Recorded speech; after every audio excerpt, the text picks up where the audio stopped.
Explore New Jersey in every season.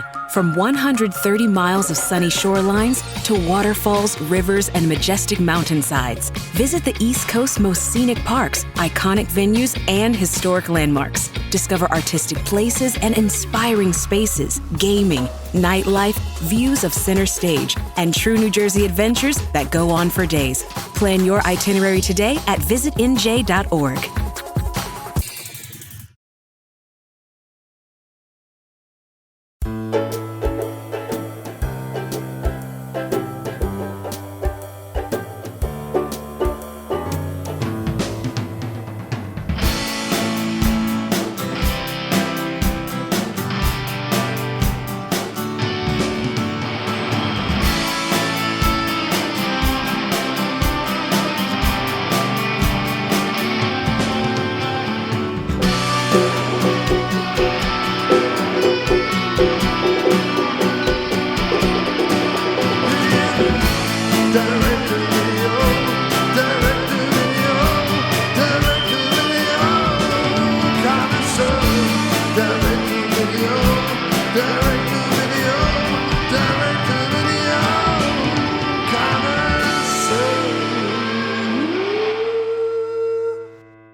You may know him as John Cross from the podcast From the After Movie Diner, or you may not know him at all, but now you can know him as Miscellaneous Plumbing Fixtures with the release of his new album, Catch Up or Don't, See If I Care, available now on Bandcamp, iTunes, Amazon, SoundCloud, Google Play, Spotify, and wherever music is found.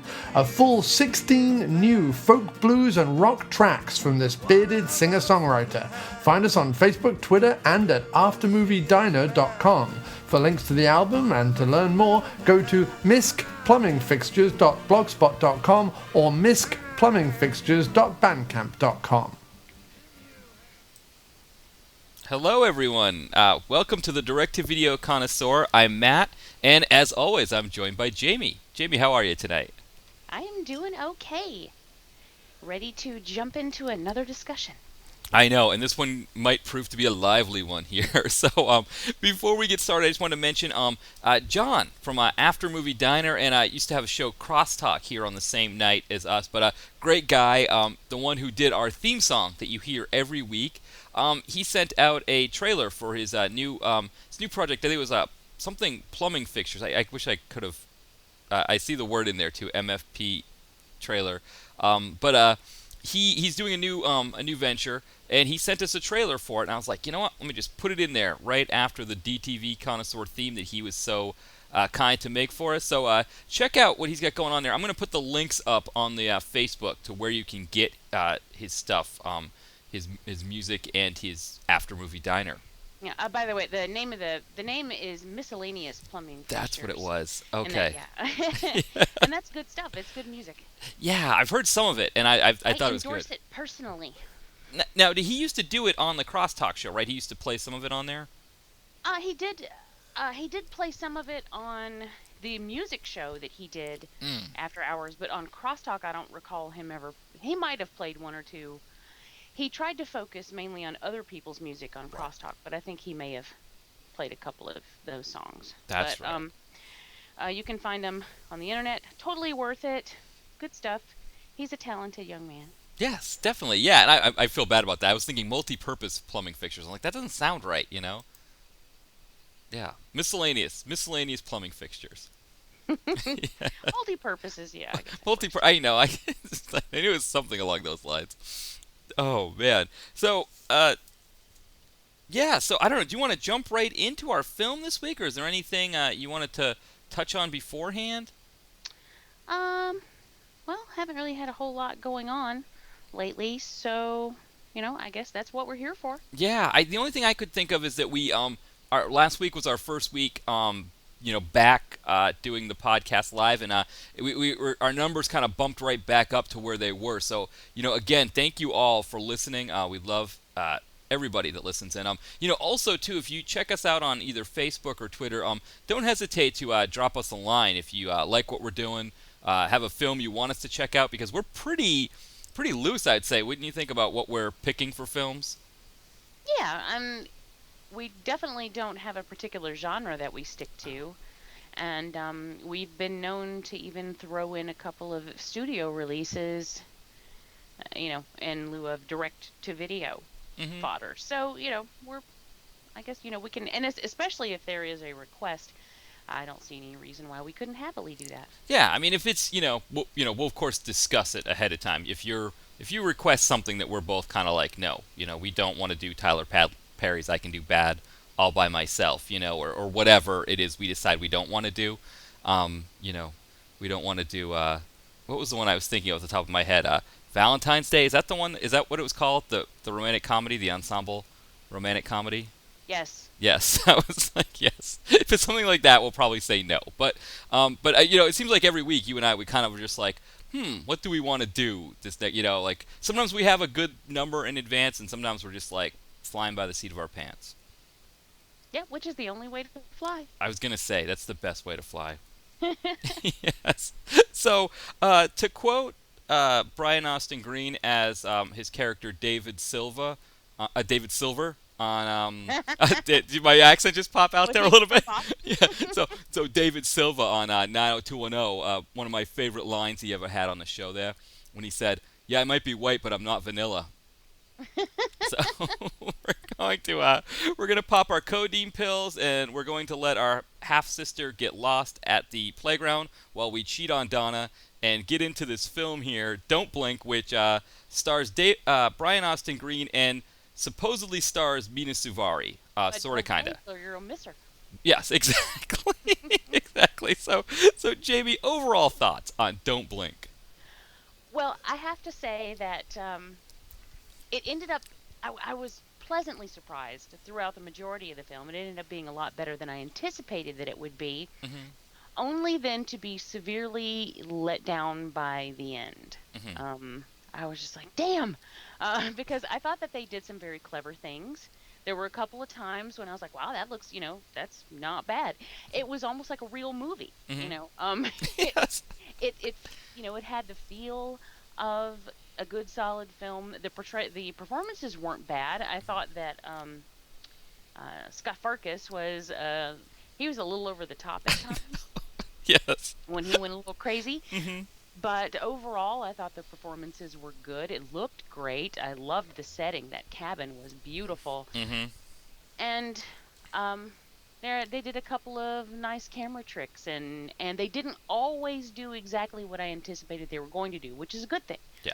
And then we get to the end, and I was disappointed, mainly because I guess I wanted a little bit more. Hmm. So Yeah.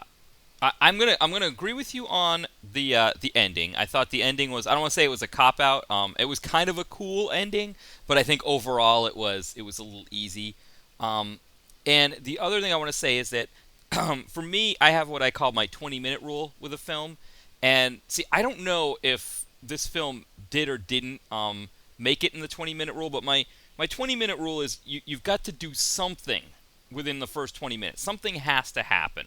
And we almost got there when the one character goes to check on his girlfriend in the bathroom, and we think she disappeared, but it turned out she just threw up on her shoes and left her shoes in the toilet in the bathroom stall. And so we don't really quite get to our first plot point until, I would say, when excuse me, when Mena Suvari disappears, and that's almost a half hour in. well, that's a good point. The very beginning of this film, you can almost chop it off and throw it away. Hmm. The traveling part, because there's really nothing of any consequence that goes on while they're in the car Hmm. and or cars. And during that whole sequence, they almost lost me Yeah. completely, because I was having a conversation. I was I was distracted by other things, and then I was like, "Oh shit, I'm supposed to be watching this movie." So, Yes. I actually, when they got to the place, is when I really zoned in and started paying attention. And even then, like you said, it was still a little while before anything really happened. I did think that was a funny scene though in the bathroom where, she then comes back in, and he's like all startled to see her, and she's like, "What did you think?" And he's like, "Oh, I thought you melted." Yeah. When it was her vomit on the floor.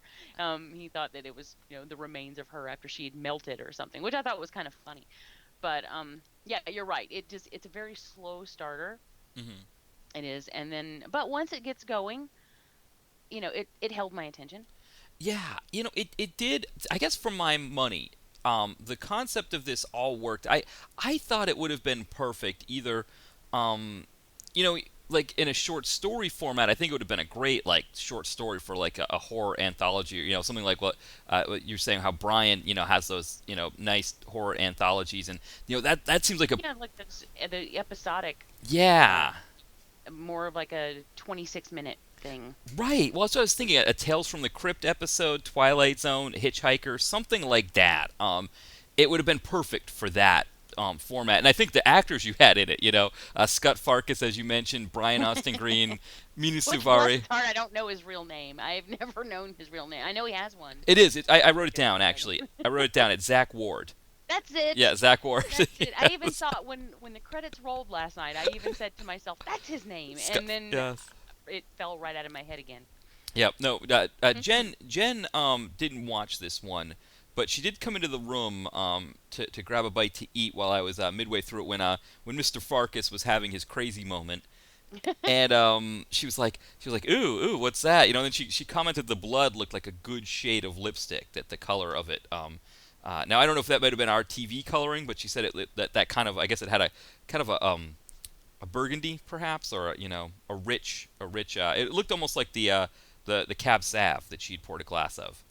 Oh. Yeah, so it had a nice rich hue to it. When Scott was dragging Noah, whoever. Noah out the door, which I thought was a weird turn. Yes. I get that he was a little unhinged by this Mhm. whole thing, but to me, if you have a series of people that start disappearing Mhm. and you have no idea where they're going or what's happening to them, this is. Yes. Oh, and you know what? For the benefit of our listeners, I guess we should tell them what the idea is behind this. Right. This, Yes. this group of friends show up at this cabin. They're going to stay at this cabin Mhm. on vacation, and when they get there, there's no one there. Right. But there's food left on the table, cars are left. Like there was one like mid pump at the gas Mhm. pump. It's just like people just disappeared, and then they discover that there are no animals, there are no bird sounds, there are no bugs. Which I think, incidentally, the discovering there are no bugs scene was one, a little long, Mhm. and two, it's like, well, I looked under this rock and there are no bugs, so there are no bugs anywhere. Yes. It was a little bit, I turned over the one rock. There were Yes. no bugs. It's definitive. There are no bugs anywhere. Yes. Because there are no bugs under this rock. And I was going to say, anybody who's had a nephew that you've taken outside into a rural space, or anybody that's been a child, I guess, in general, and looked under rocks, knows that not every rock has bugs. You sometimes have to go searching for them. Well, she's a scientist. Oh, even Don't- better. don't That's right. Don't dispute her. She used the word pupa. That's right. She did. But so people start then their friends start disappearing Mhm. when no one's looking at them. Right. When if you turn away from them, then you turn back and they're gone, which I thought was pretty clever. Mhm. And so anyway, you've got this series of people. If you have these friends of yours who are disappearing and you don't know where they're going and you don't know what's happening to them, one of them just shows back up out of nowhere. Mhm. I don't think that my first reaction is going to be to beat him to a bloody pulp Right. and shoot him and then drag him back outside to be left to be taken again by whatever it was. I don't really buy that reaction. Even if he was the biggest creep fest ever, I'm agreeing with you there. Not only, see, I had a few problems with that part of the film, because first off, we get Bryan Austin Green with his ex, because Mena Suvari plays his wife, right, or girlfriend. Hmm. And so Mena Suvari disappears right away, and then his Noah, the character of Noah, is his Bryan Austin Green's ex's new husband or boyfriend or whatever. So with him and his ex's current partners disappeared, the two of them decide they're going to have a love scene. I guess it would be stress sex. I'm not sure. That's, I guess, kind of what it is, although I Yeah. didn't necessarily. I mean, I guess maybe if you have a history with a person and you're in a stressful situation, maybe I could buy it. Yeah. It seems a little bit difficult for me, though, because he was on the verge of proposing to Mena Suvari. Exactly. He knew that she was pregnant with his child, Yes. and that, he had just, like, his reaction when she disappeared, it was clear that he cared about her. And then, That's you know, right. what was it, 15, 17 minutes later, he's in the sack with They're his ex. You Yeah. know, like, I understand stress sex. Like, I get that. You know, I'm one of the people who never blamed Lori for in The Walking Dead, because Mhm. I understand that in situations like that, you know, I mean, whatever, we're human beings, Right. you know.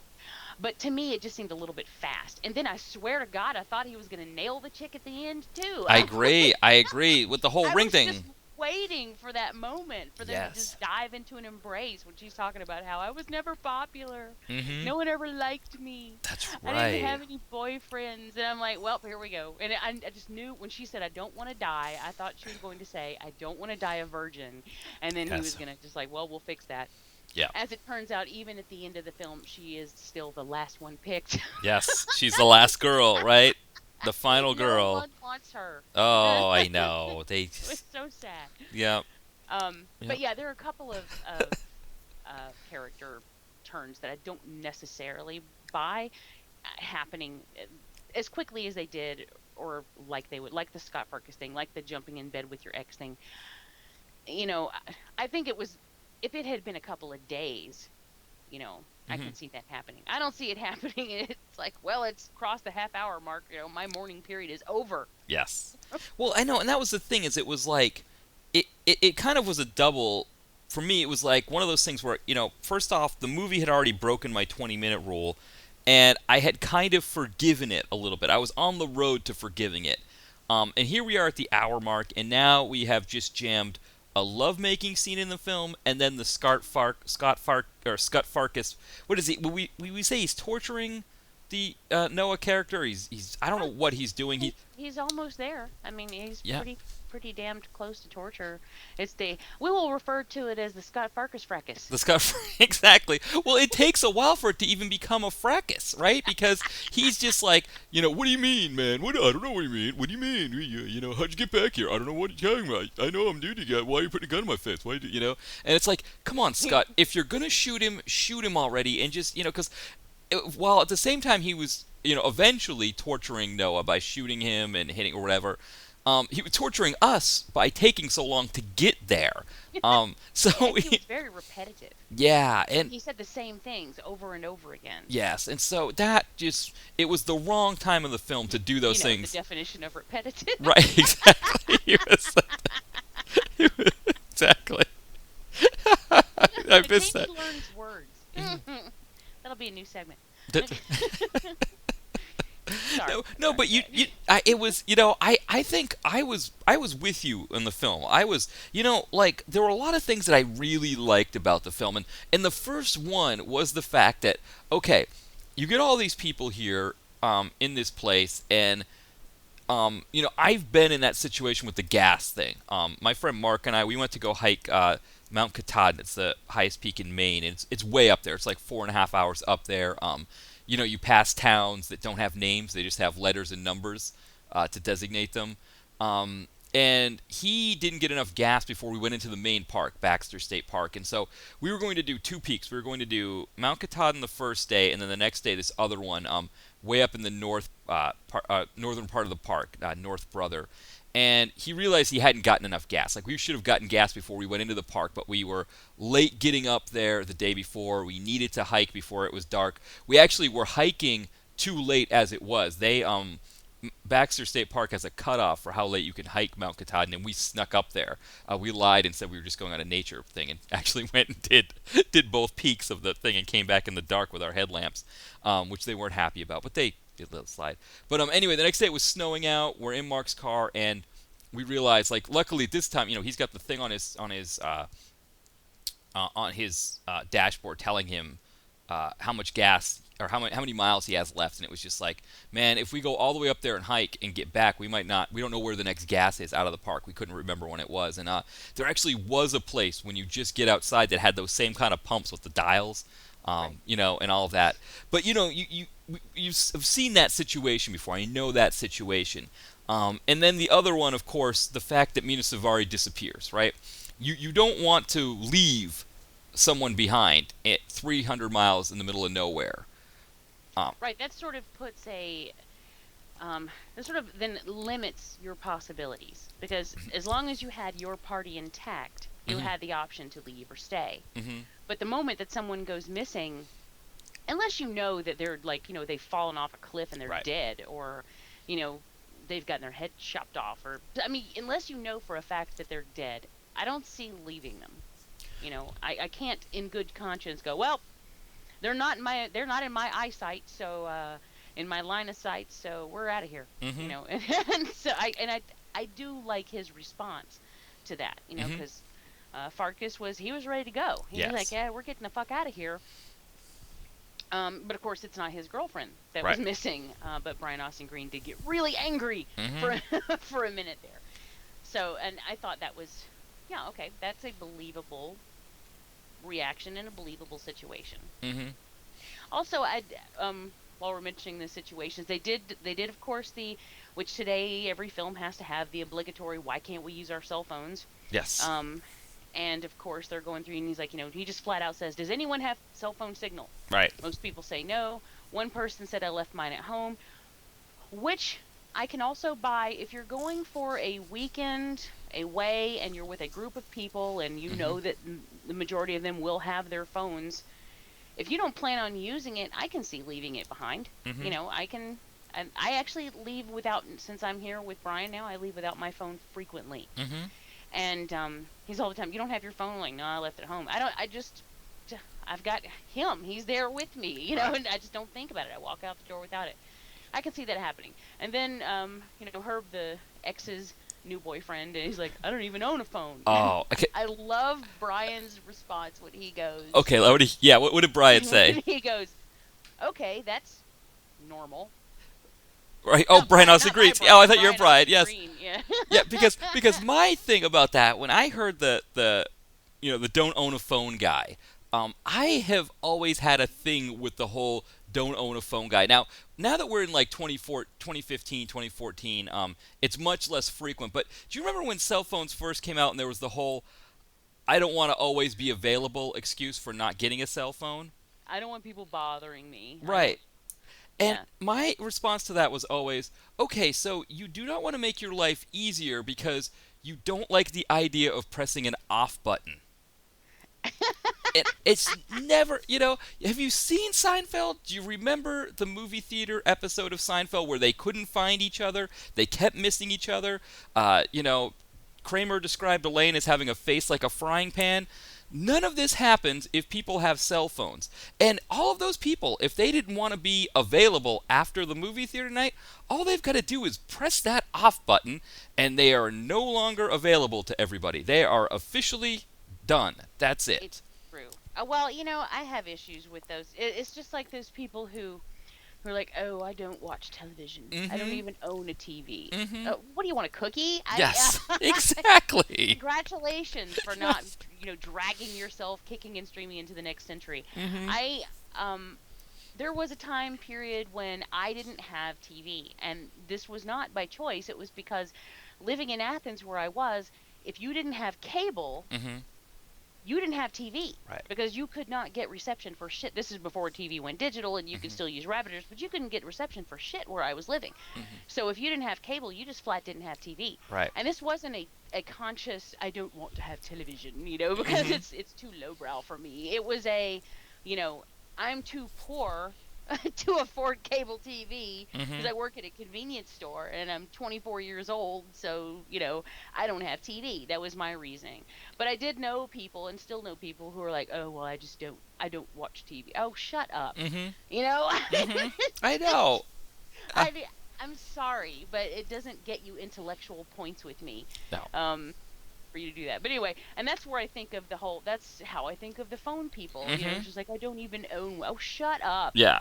You're gonna wish you did when you're trapped on, out on the interstate at 3 a.m. and you can't call a tow. I mean, I cannot tell you how many times having a phone. I mean, of course, it's entertaining and it's convenient and all of those things. It is a luxury, but at the same time, it has on numerous occasions saved my life. Yeah. And, it made things a hell of a lot easier. When there was a time before cell phones when I was locked out of my car somewhere, and I had to walk several miles to get to, and this is actually an interesting story, but I had to walk several miles to where a friend of mine's mom used to live, and the house just happened to still be empty.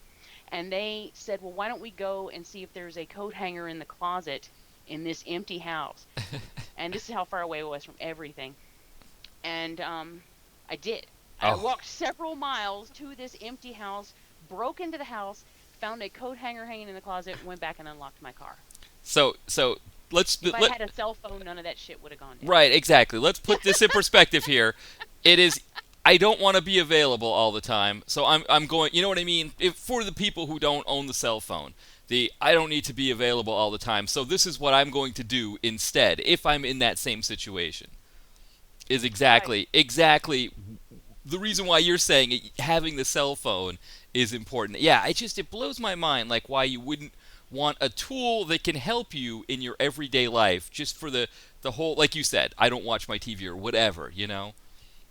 Yeah, I mean, and if you don't want to use your cell phone all the time, if you don't want to have your face buried in it for Facebook or Twitter or, texting or whatever, don't. Right. Yeah. You don't have to. It's not mandatory. Yeah. Owning a phone does not require you to do those things. Right.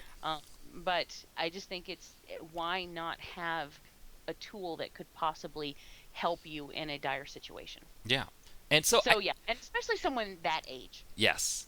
So let's maybe backtrack to what we were saying about the whole Noah torturing scene. Maybe we needed that scene more than we thought, and maybe by the time we got to that point in the movie, we had forgotten all about Noah. No.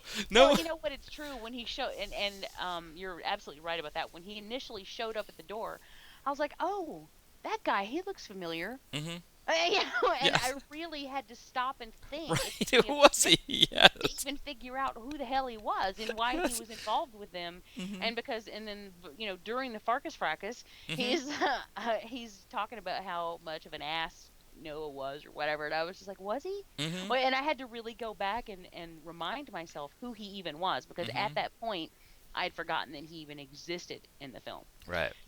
So I guess you're right. I mean, I guess we did need that. And maybe, maybe that's what he gets for not having a cell phone. I don't Exactly.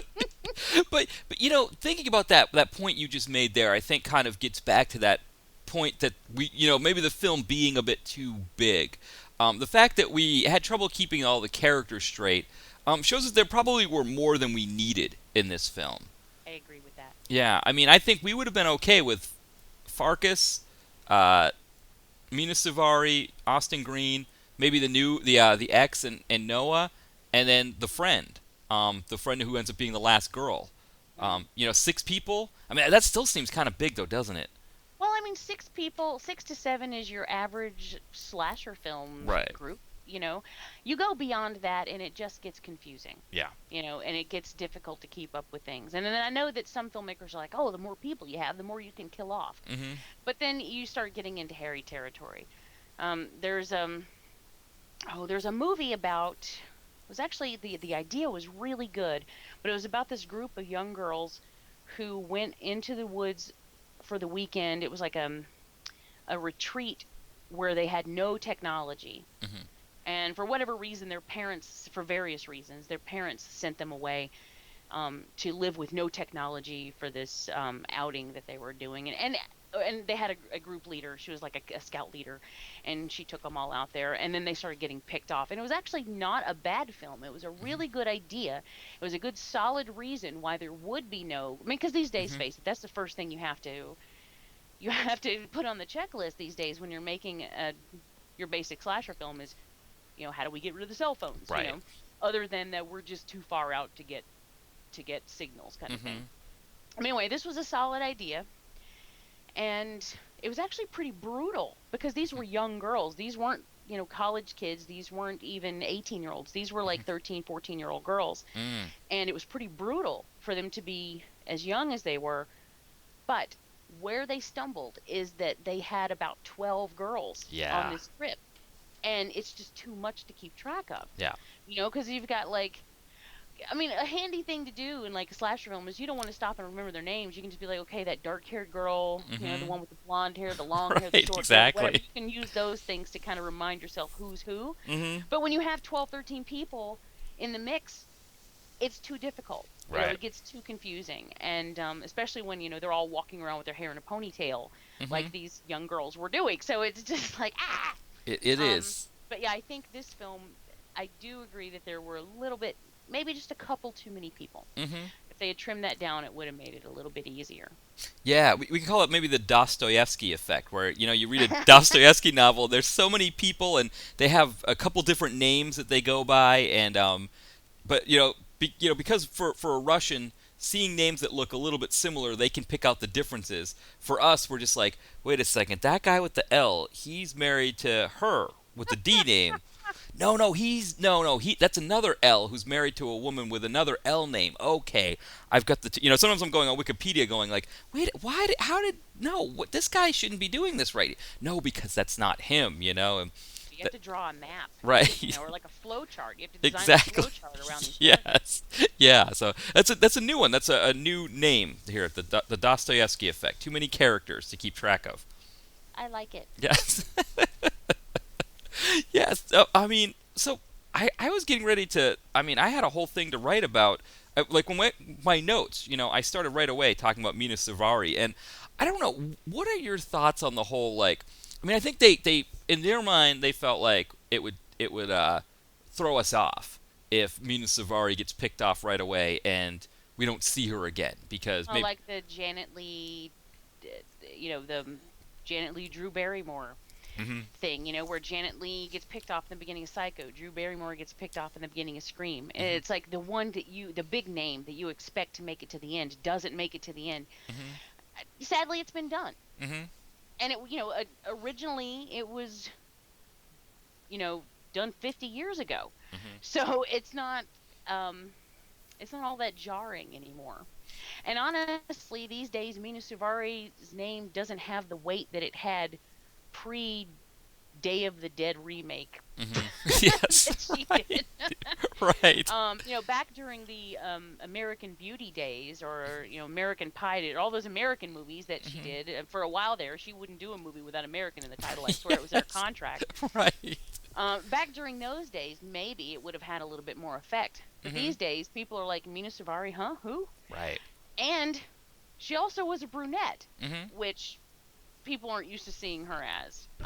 Which it wasn't bad. I don't think she looked bad, but Bryan didn't know who she was at first. He was like, who is she? She looks familiar. I'm like, that's Mena Suvari. He's like, but wait, isn't she blonde? And I'm like, usually, yes, she is. So, I don't think it had, if that was what they were going for, I don't really think it worked. No, I agree with you. In a big screen film like Scream, where you're seeing ads and you see Drew Barrymore kind of running around like she's just another character in the film, like Neve Campbell or whoever, you see that and you go, okay, that's Drew Barrymore. And then when she's killed off at the beginning, and the way she was killed off, that was a really good slasher film killing scene there. Like when she's trying to talk on the phone and she can't because her throat's been cut. All of that scene was very powerful, and so that's doing it really well. But here, we're looking at a direct-to-video film with her and Bryan Austin Green on the cover. We're just kind of expecting them to be dealing with whatever the situation is, and when she disappears like that, it's kind of bait-and-switch territory more than it is, throwing us for a loop by killing off one of the main characters kind of territory. Yeah, good call. It's we scrambled to get the biggest name that we could get within our grasp, and then we used her for as long as we could, and that's the best we could do. And that was it. We had to, if we wanted to afford Bryan Austin Green for the entire production, we could only give Mena Suvari 15-20 minutes. Yeah, it was, I think for me, this gets back to the ending being a little unfulfilling. I would have liked to have seen Mena Suvari come back in some kind of form to let us know. Give us an idea of what is happening here instead of keeping it all mystery. Well, and that's a good point, especially since we did get one person come back. Yeah. We got one person come back, and we don't know why. We don't. He has no explanation of where he was or what was going. I mean, did he actually disappear? I mean, he had the theory that he fell down in a ditch. I mean, Right. maybe he just fell in a ditch. Do we know that he actually disappeared? I don't even remember him disappearing. So, did he actually disappear? Did he just fall in the ditch and get knocked out? Mm-hmm. I'm not sure if what I was supposed to glean from that. Yeah. Are they I don't going? think it was made very clear. I know. I was gonna say, are they going with the old trope that the blonde is ditzy and doesn't know what's going on? Because really, it was his wife, Bryan Austin Green's ex, who was a blonde woman, comes running out, going, "He disappeared. I don't know what happened. He disappeared." And so, is that what they're trying to say there? Oh, see, I mean, if possible, then you know what? I like it better. I do like it better if he had not disappeared. Mm-hmm. If he had just like gotten himself knocked out or something stupid, Yeah. and then shows up later, for them to think that he was one that had been dragged away, Mm-hmm. and then he'll go through the whole Farkus Fracas, and which, by the way, I love that term. The Farkus Fracas. I can't say it enough. Can you call the episode? Can you fit that in the episode title somewhere? We're going to the description and everything is going to be about the Farkus Fracas. We discuss the Jamie and I get into the Farkus Fracas, what it is. Yes. If that is the case, then think about the horror of that. You have no idea what's going on. You Right. have just been knocked out and in a ditch, and you wake up and you drag your ass back to the house where everyone is. Mhm. You have no idea what's happening. You get dragged inside. Scott Farkus tortures you, then shoots you, then drags you back outside, only for you to then disappear. Exactly. That's pretty horrible. Yeah. If that was the intent, I like that. Mm-hmm. I just wish it had been made a little bit more clear. Mm-hmm. Because I don't think it's ever definitively. I mean, that's his theory that he thought he was in a ditch or something, but they don't ever really for sure say. Mm-hmm. And I mean, they didn't, right? I mean, I didn't miss that. No, they never. The closest thing we get to any kind of explanation is we actually see David Silver. I want to keep calling him David Silver just so because I don't want to get him confused with your Bryan. Yeah. Yes, make it easier. But no, but I was thinking like he's the only one we actually see disappear, right? We actually see him vanish while he's next to the final girl. Well, we see his ex. We see the sheet. Like when he rolls over, the sheet actually falls as we're looking, as the camera pans over to look at it. You sort of see the sheet collapse. I think that's the next closest that we come to actually seeing someone disappear. Yeah. So it's kind of a I don't this kind of got me on some it was I don't one thing I was curious about too, because like you said, we only really see, maybe we see Bryan Austin Green, but really everybody is getting to a point where they're actually coming as close to seeing people disappear as you can get, because when you have the refrigerator door open and you close it and somebody isn't there anymore, like that was a good one. I liked that. That was but I think that's where I saw it coming, right? But because I saw it coming, I was looking. I took the time to watch what everyone was doing. Mm-hmm. I noticed that Bryan Austin Green was looking off in another direction. Of course, the girl making sandwiches was making sandwiches, and the girl that was in the refrigerator was in the refrigerator. So everyone was looking away. And then when I noticed that, I was like, she's not going to be there when they close the door. Mm-hmm. And of course, she wasn't. But I was like, you know what? I like it though. It was nice. It was smooth. Mm-hmm. It worked. Mm-hmm. I also like the one where they were in bed. The one I was just referring to, where the sheet, because the camera pans down past, you can no longer see her in bed next to Bryan Austin Green. You can, or David Silver. David Silver, either way, the camera yes. pans down, and you can only see him, and then you think, what you're thinking is, she's going to be gone. Mm-hmm. She's gone. But while the camera's in that position, he does make a statement, and she responds off camera. You can't see her, but she responds, so hey, she is still there. Mm-hmm. And then it comes back up, and then we see her that she has just disappeared. Right. I like that too, because I think it was very thoughtful. Mm-hmm. I think they actually said, we're going to bring the camera down here. The audience is going to expect that she's gone already. Mm-hmm. But we're going to get one more response from her. Mm-hmm. And then we're going to come back and she's gone. So I think that was cleverly done. They did have some really cool moments like that when I forget who it was that disappeared when they were doing the Tarantino spin out front, where it was like they were doing that 360 camera rotation thing around the entire cast, and then suddenly someone was gone. I think that might have been when Noah disappeared. Oh, you're right. Yes, you're right. But it was very clever, and I was just, but while they were doing it, I was like, God damn, did they go to the Tarantino School of Filmmaking? Yes, Be still, I know. because it was just going around and around Yes. and around and around. But the effect was nice because while we were going around and around and around and around, someone disappeared, and it kept us from seeing what was happening too. So they had some clever things direction-wise going on here. Too bad it was just, MacGuffin the movie. Yes. was what, it just ends up, you get absolutely no payoff. Right. Now, one of the things I was thinking about too that there were things that I think the film I could have liked the film to do more of, but I guess thinking about some of the things I was thinking about happening, I think the film did a good job of mitigating certain things. Like one of the things I was thinking of is like if I'm in the room there when the door, like I've seen somebody disappear after the refrigerator door was open and shut. You know what I mean? That's happened. So I know that something crazy is going on here. Now, my first response would be like, I'm getting out of here. I don't care if we have cars or what. I'll walk it back, But then, of course, we get that craziness where Scott Farkus's friend, who kind of looked like a poor man's Seth MacFarlane's like brother or something like that. He had some kind of Seth MacFarlane-y character traits to him. He kind of reminded me of Owen Wilson. Maybe a mix of the two? Yeah, you could do, maybe both Wilson brothers and Seth MacFarlane. If you mix them all together, it's the new Wes Anderson film.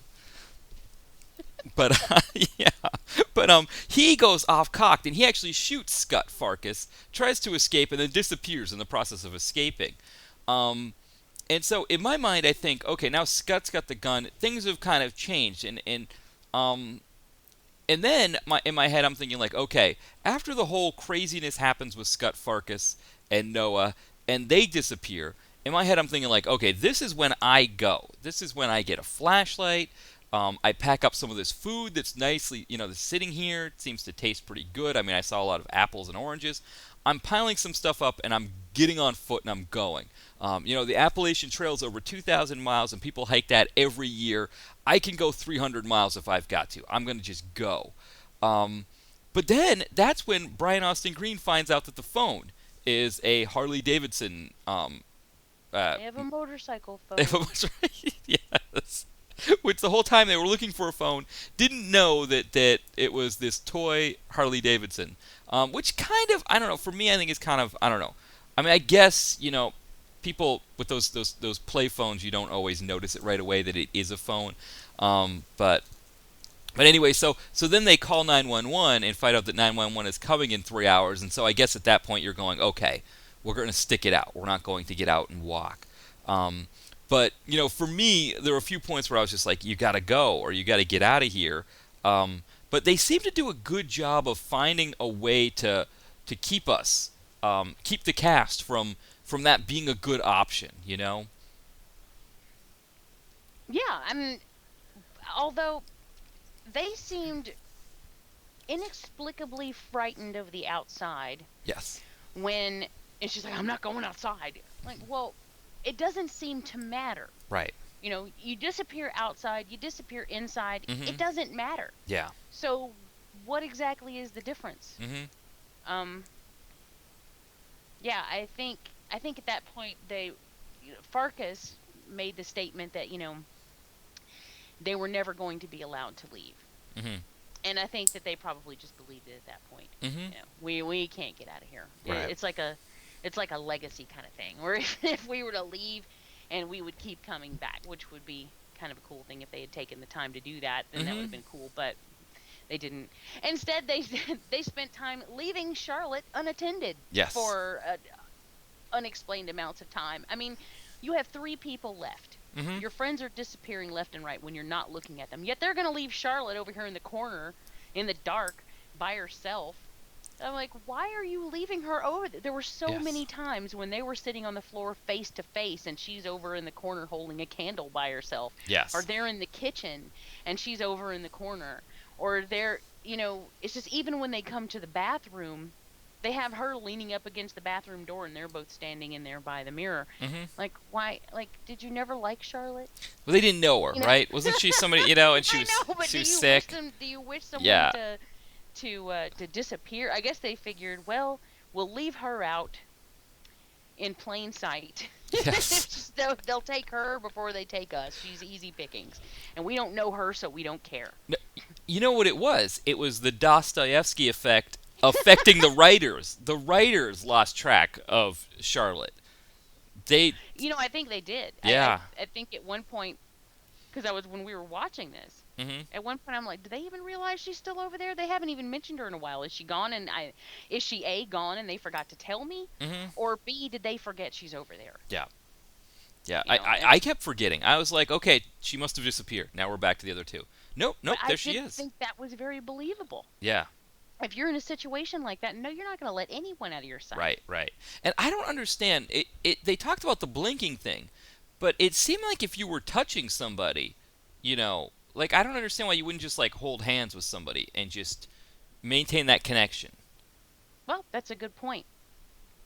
I also, mean, you have to blink. Yes, you have to blink. Yeah. And then if you look at them when after she said don't blink, and then they're staring in the mirror, I didn't really get why they were staring into the mirror. Yeah, I didn't understand how that's better than just looking at each other and at the other person. Yeah. I didn't get that. No. But anyway, they're looking in the mirror, and then you watch them both, and I was just sitting here going, okay, he just blinked, he blinked, she blinked, right. Yes. and her and him and her and him and her and him, and they were blinking all over the place. They were, yeah. So, I think it's a nice idea. It's a nice title. It was nice and spooky when someone wrote it on a mirror in one of the rooms when they were looking around the place. But it doesn't really mean anything. No. I mean, like that money shot at the end, when our final girl does, she's getting saved by the police and she blinks, or she looks down, kind of buries her head in her lap. That would have been a perfect money shot for an episode of Tales from the Crypt. You think about the Tales from the Crypt episode, maybe you do kind of like a crane overhead shot as you're going away from the car and her, and you go and you start seeing all these police cars and everything. You go away and then come to the Crypt Keeper, joke, credits, out, No, I like that, and I think you're right. And in something like that, as an episode, it's more acceptable. Because you frequently didn't get a neat ending. And I'm not saying that every film has to be tied up with a bow. That's not what I'm saying, and that's not what I want. But here, I don't really feel like we got anything. Plus, I kind of feel like they were breaking their own rules toward the end. Because up to that point, they were disappearing one at a time. And it was always when someone wasn't watching them. So in this particular instance, she's sitting alone in the police car, surrounded by tons of people. Like a dozen people are there, including some G-men who show up who apparently have some idea that something is happening. Because she's like, don't blink, and he's like, I never do. So you get the idea that they know something is going on, yet we still get nothing from them. Anyway, she dives down, she leans over, she comes back up, and everyone is gone at the same time. That's not how it works. No. That's not how it has been working throughout this entire film. If it was that easy for whatever is the reason that these people are disappearing, then why not take them all at once? Yeah. It makes no sense. And are you going to tell me that with that dozen of people that's standing around outside doing ambulance and cop things, that no one was talking to another person? That they were all looking off in different directions? And yet she's still there. Yeah. I don't understand. No. I just completely feel like they broke all of their own rules to get a money shot. Exactly. That's the shot they wanted. Yeah. They didn't care about how they got it. No. And again, it's the money shot for an episode of Tales from the Crypt because, I think with the Tales from the Crypt episode, we do 20 minutes or 23 or whatever, the time is. We're okay with them breaking the rules because we didn't invest a lot, and we're only in it for a fun time to watch whoever were the guest stars that week, It's acceptable, and it is more acceptable in an episodic situation for them to just go, and throw all logic out the window, and it happened all the time. And we were okay with that. Yeah. But in a film setting, I don't think so. No, I agree, and yeah, and I think you're right. I didn't really think that. For me, I was just I was upset because I got such an unfulfilling ending, but I didn't even think of the fact that, like you were saying, they not only was it unfulfilling, but they really broke all their rules to give you that ending. Yeah, I think they completely disregarded everything that they had established up to that point, which means if you're going to do that, then that means there are no rules. And what did I just watch? Exactly, yeah, and I think you know, I I gotta say, I think too, I thought Bryan Austin Green was pretty good, and I was okay with him and her, and I kind of would have liked to have seen the two of them make it, but I'm good with the final girl thing, and I kind of would have liked, I don't know, maybe. Again, like they had to do their money shot, but maybe you get her out of there. Maybe she has to try to explain what happened, or something. But I kind of like the idea of somebody making it and not knowing why they were the ones that made it, why they were the one that made it. Yeah, I think. I think from a narrative standpoint, there were a lot of different. There would have been better ideas, better ways to end it. What I feel like happened, I think they didn't know how to end it. I think they had what they thought was a good idea for the meat of a film, and I agree. I think it was, and they had some clever moments where people would disappear, and I liked that. I thought it was nice and suspenseful. You never knew for sure who was going to be going next, and who, like when they were playing poker, and the guy ducked down behind the bar, and then, I mean, always right before it happened, you get the sense that it was going to happen. Yet even then, it was still pulled off in a way that was successful enough that I was okay with it, and I thought, well, this is pretty good. But I think what happened is they didn't know how to end it. Yeah. I think they didn't have an idea about how to end it. So he said, well, I know. We're going to get this really great moment where everyone goes. But if he'd stopped to think about it for just a few minutes, like maybe I feel like I'm putting more time into this film than he did. Because if he had stopped to think about it for just a few minutes, he probably would have thought, that doesn't really make any sense when you look at that compared to the rest of the film that everyone just watched. Yeah. Because if it were that simple, then why bother taking them one by one? Yeah. Just take them all at once. Yeah. I agree.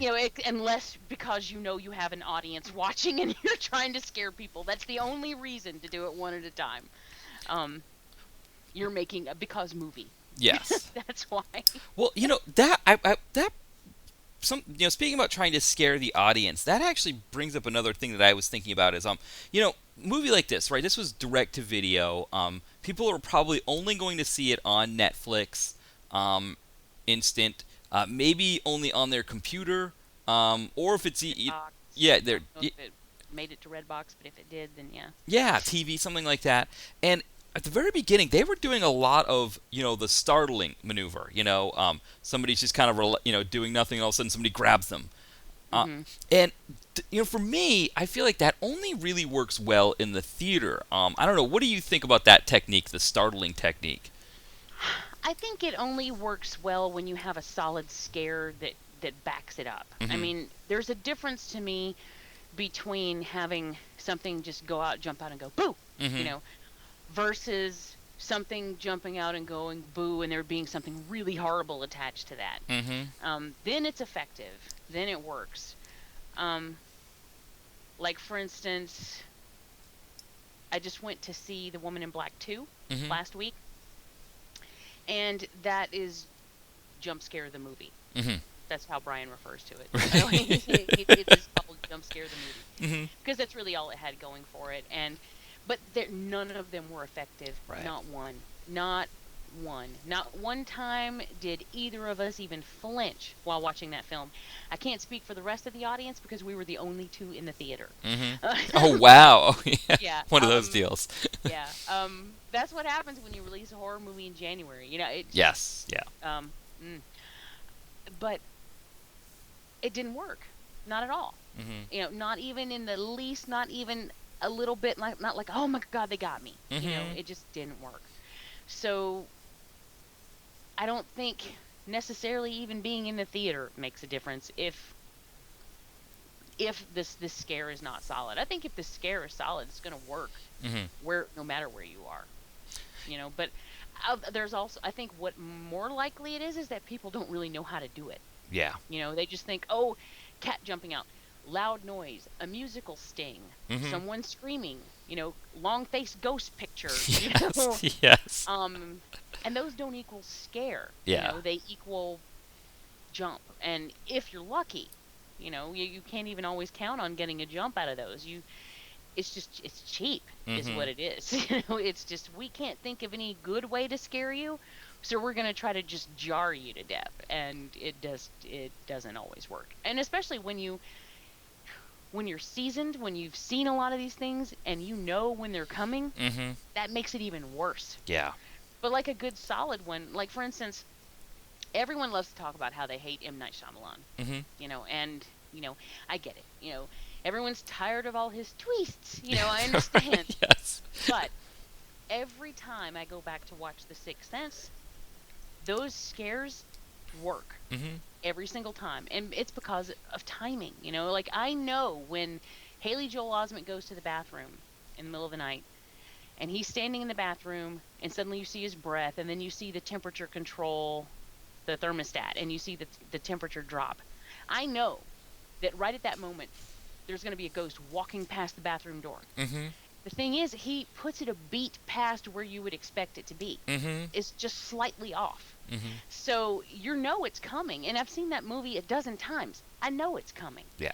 My brain even thinks it knows when it's coming.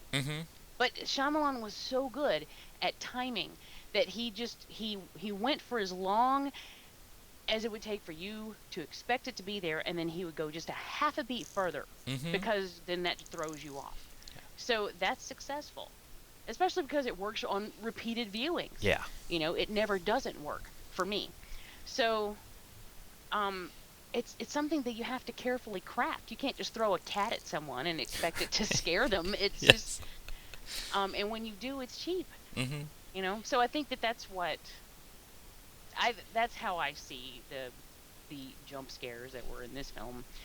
I love how I just used finger quotes, and I'm on a podcast. No one can see my finger quotes. But but the problem is you have to do them. I know from teaching English online to people who can't see me speaking English, your speech just suddenly becomes completely unnatural if you don't do the hand motion. So I am constantly doing hand motions while we're talking. I'm like, right now I did kind of the surrounding, I've done, when we talk about something that's all-encompassing, I'll do the hand, almost like the parentheses symbol or something. I don't know what that is, or a heart or whatever with your hands where you kind of make a circle. About. Yes. But, I'm always doing that kind of thing, too, when I'm talking. It makes your speech natural. If you got to have the, But it's good that you brought up afterwards that you did do air quotes. So, So, yeah. I did air quotes when I said jump scare. Jump scare. It also tells me, I guess what happens is when you're speaking, you have this natural pause before and after the word that you're putting in quotations, for the jump scares in that movie. Yes. So it sort of helps me put the emphasis on the correct syllables. Correct syllables, exactly. All right.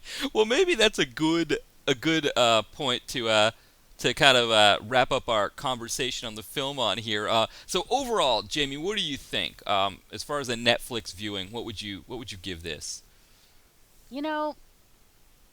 I think I'd still give it a 3, which is just a cross. Yeah, it's just a liked it. I wanted to give it more than that. I wanted to really like it more, but unfortunately, by the time we got to the end, I just am sat wondering why.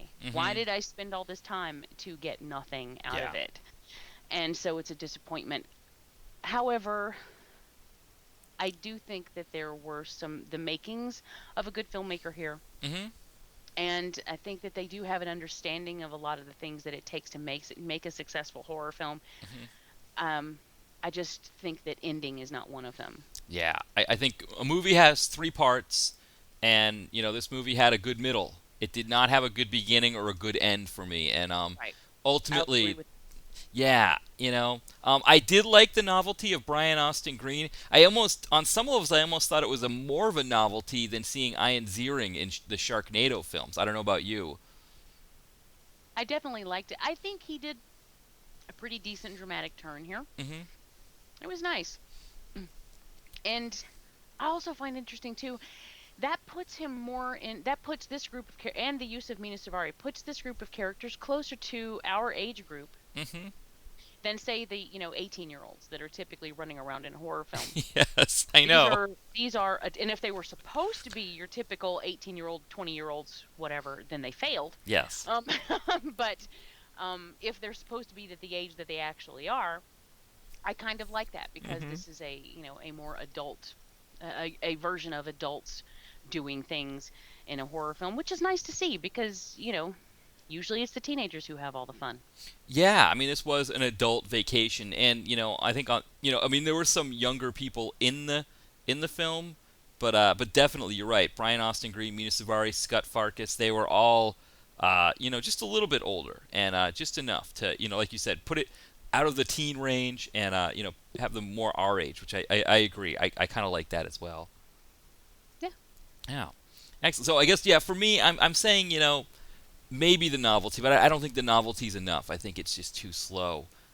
There's probably some other Bryan Austin Green flicks out there. I know I reviewed one for my blog that I did not enjoy. I can't remember the name of it now, which is horrible. I should have actually written that down before I even came here. I came unprepared for the podcast tonight to talk about that. Well, if you aren't going to recommend it, which it doesn't sound like you would. No, so you probably don't need to know it. Yeah, you don't need to know it. So, all right. So Don't Blink. We're both we're giving it kind of a liked it or don't liked it. And for our Australian viewers out there, I think it's released as Don't Blink. So if you're so here in America, it's Don't Blink. There, it's Don't Blink. So all right. Well, so Jamie, how about any? Well, we've got a little time left. What about projects that you've got working on? Anything new? Well, yes.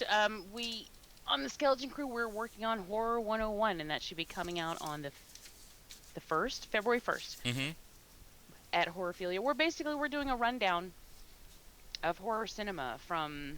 I know it's very quick and dirty. We're not writing a book on this. Right. But we're just doing a basic rundown of trends in horror. And I think I talked about this last week that it was coming up. But so that's kind of fun. We're halfway done with that. We're going to be recording the next half in the next couple days, and then that will be available February 1st. So that's been a fun discussion so far. We're still continuing our Friday Retro on Devour. We're finally getting to the point we're going to be recording about Friday the 13th Part 7 tonight. Oh, nice. Oh, one of my faves. Yeah, I love that one. And John Cross is joining us for that discussion. Oh, Speak of the Devil. Right. So that'll be fun. And then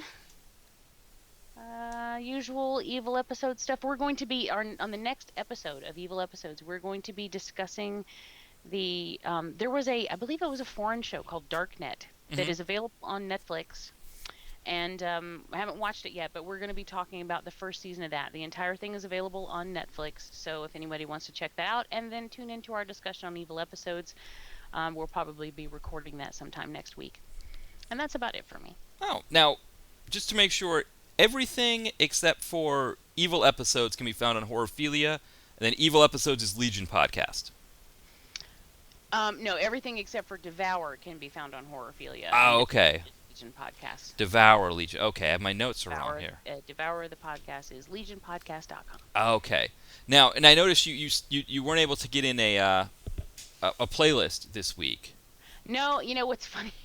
I keep forgetting. It keeps slipping up on me. I keep planning to, and then by the time I realize it, it's too late for me to get the show together. I'm like, damn it.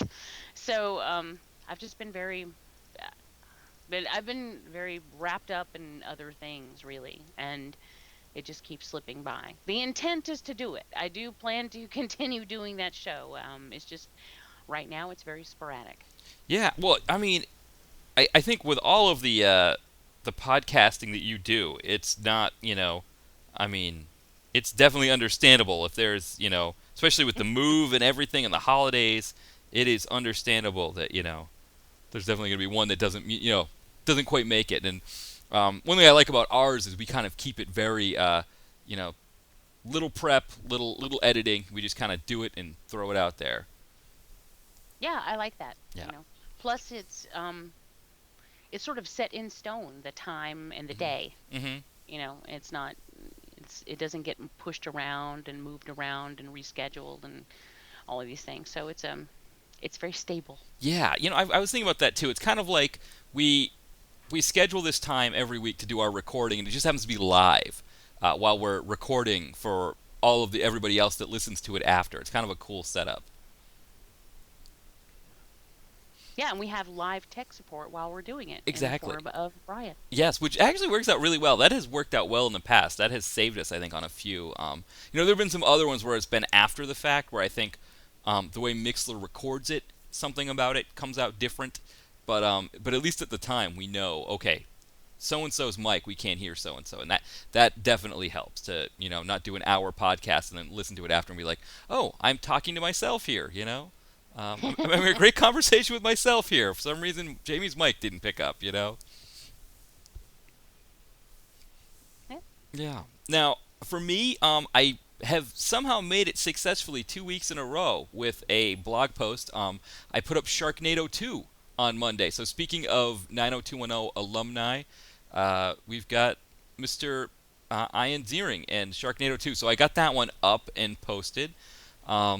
So we'll see what happens next week. I'm debating what my next one was going to be. I was thinking about doing In the Name of the King 3, which is one I did as a solo podcast while you were moving.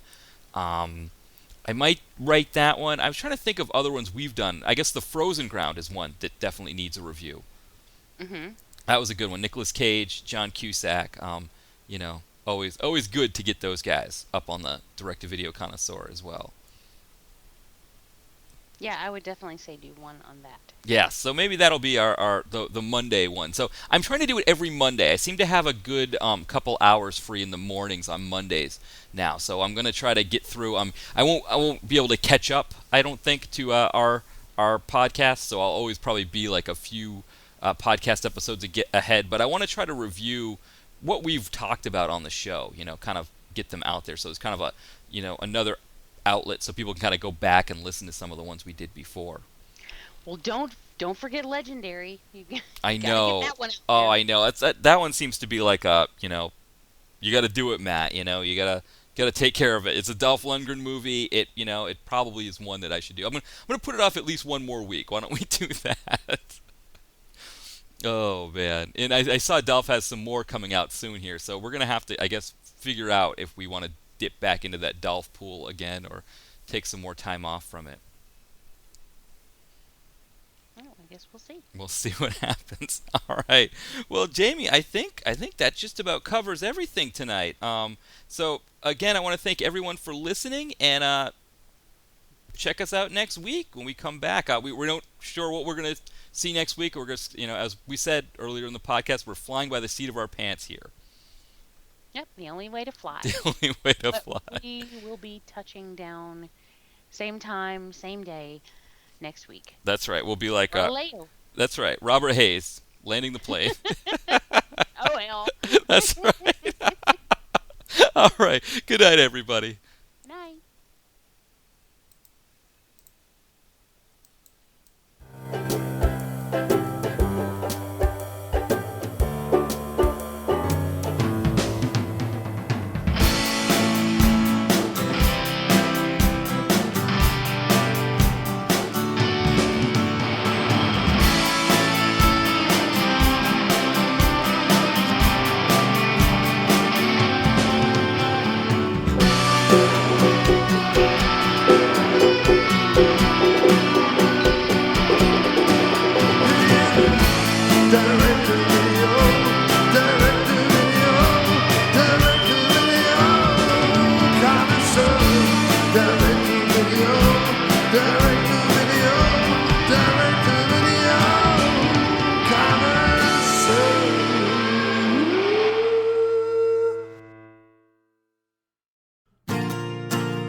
You may know him as John Cross from the podcast from the After Movie Diner, or you may not know him at all.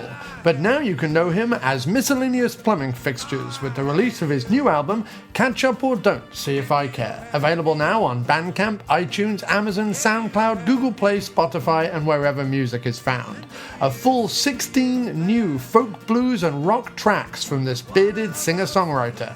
Find us on Facebook, Twitter, and at aftermoviediner.com. For links to the album and to learn more, go to miskplumbingfixtures.blogspot.com or miskplumbingfixtures.bandcamp.com. Mary redeemed a $50,000 cash prize playing Chumba Casino this year. I was only playing for fun, so winning this was a dream come true. Chumba Casino is America's #1 social casino experience. It's serious fun. With over 80 casino-style games to choose from, you too could win life-changing amounts of cash. Be like Mary. Log on to ChumbaCasino.com and give them a whirl. That's ChumbaCasino.com. No purchase necessary. Void or prohibited by law. 18+. Terms and conditions apply. See website for details. The voice in the preceding commercial was not the actual voice of a winner.